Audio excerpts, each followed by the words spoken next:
Something really interesting. I don't know if a lot of you follow Paul Ryan on Twitter, but you should. For the last several days, he has been tweeting incessantly about the need for tax reform. After all, according to what Paul Ryan's telling us every day on social media, tax reform is the only way to save the U.S. economy. Tax reform is the only way to create jobs. Tax reform is the only path forward for a sustainable U.S. economy for the United States of America, according to Paul Ryan. Now, it's important to understand that when Paul Ryan says tax reform, what he means is tax breaks for the top 1%. Because as we all know from the Republican tax plan, from the Donald Trump budget, from the health care bill, the bottom 99% get absolutely nothing from any of the tax reform that has been proposed by any Republican sitting in Washington, D.C. So Paul Ryan is out there telling us in coded language to try to trick voters that tax reform, giving money to the wealthy, is going to save the economy and create jobs. Oh, thank God, right? Because that's what we need.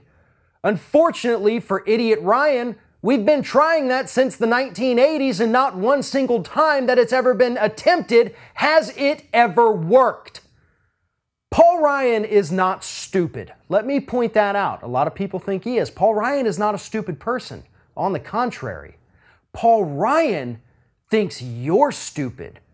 Paul Ryan, the House Speaker, thinks you don't understand history, thinks you don't understand that trickle-down economics has been an absolute failure every single time it has been attempted.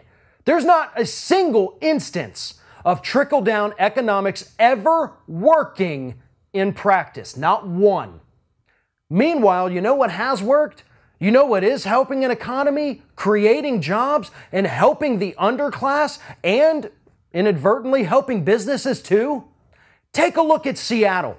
New report came out today that Seattle's minimum wage hike, the largest in the country, it's going to hit $15 by the year 2021, has not lost the city any jobs. Now, that was the big fear. That's what Republicans told us, right? If we raise the minimum wage to $15 an hour, unemployment is going to skyrocket. Businesses are going to shut down. There's going to be joblessness. There's going to be economic apocalypse if we enact this $15 minimum wage. Well, Seattle said, to hell with you, we're going to do it anyway. And things are better than ever, according to the new reports. People who are working minimum wage jobs, but also getting health care coverage from their employer, are now making $12 an hour. Those working minimum wage jobs that do not get health insurance through their employer are making $15 an hour. And people aren't losing jobs. In fact, according to the report, some places, some restaurants are struggling to find enough people to come in and work.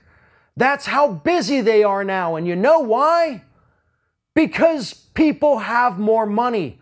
The people who actually spend 100% of their paycheck because they have to. They have more money to spend, and so they do spend it. They're buying food. They're buying appliances. They're renting apartments. They're buying cars finally because they can finally afford it, because we're giving money to the 99% instead of the top 1%. So don't listen to this BS Paul Ryan is spewing every day. Trickle-down economics does not work. Tax reform, as he calls it, does not work. The only thing that works, and we have proof of it, is giving more money to low-income workers. And that is the best way to stimulate an economy.